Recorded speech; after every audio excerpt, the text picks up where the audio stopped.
আজকে আমাদের রান্নাঘরে রান্না হচ্ছে আলু সয়াবিন কষা। আলু সয়াবিন কষা রান্না করতে কি কি মশলা লাগছে আপনাদেরকে দেখিয়ে দেবো।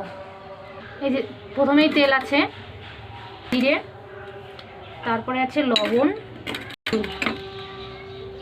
আর এখানে বাটা মশলা আছে, পেঁয়াজ, টমেটো কুচি, শুকনো লঙ্কা, ধনে পাতা আর আদা, আর সঙ্গে আছে মটরশুঁটি। না শুধু দেব, মশলাটা করে নেব। এই জিরে দিয়ে দিলাম,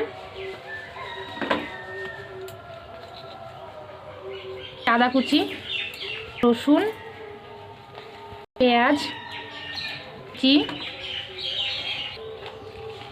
শুকনো লঙ্কা।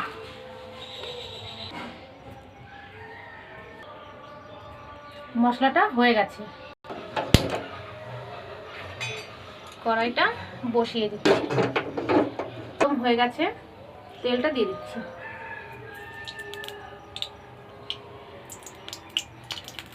তেলটা গরম হয়ে গেছে, আমি আলুটা দিয়ে দেবো।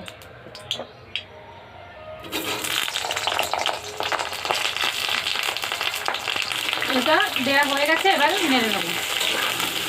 সামান্য আলুতে লবণ দিয়ে নেব, সামান্য একটু হলুদ দিয়ে দেবো। আলুটা ভাজা হয়ে গেছে, এবার তুলে নেব।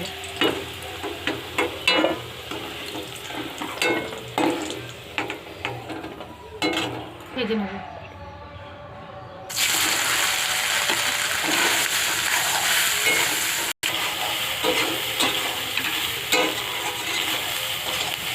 সয়াবিনটা ভাজা হয়ে গেছে, তুলে নেব।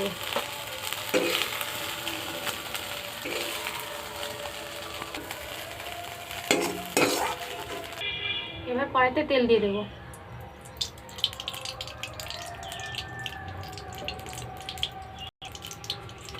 বলো। ফোড়ন দেবো, তেজপাতা, শুকনো লঙ্কা,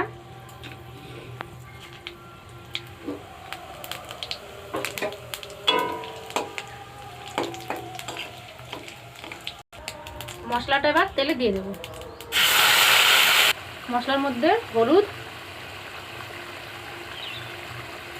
লবণ করে নেব।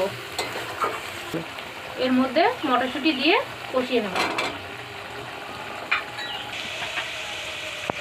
মশলাটা কষানো হয়ে গেছে, এবার আমি এর মধ্যে সয়াবিন আলু দিয়ে একটু কষিয়ে নেব।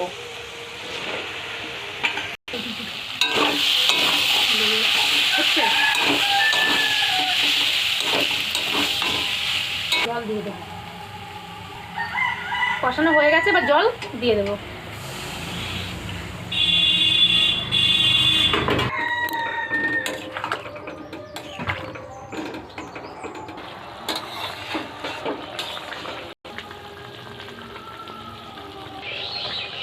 আমাদের তরকারিটা হয়ে গেছে, ধনে পাতা কুচি আর গরম মশলা দিয়ে নামিয়ে নেব।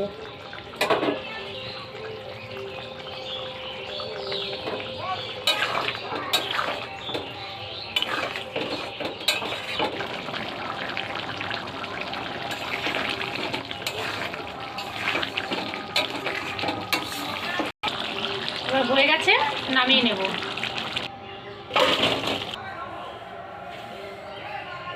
আমাদের রেসিপিটা হয়ে গেছে।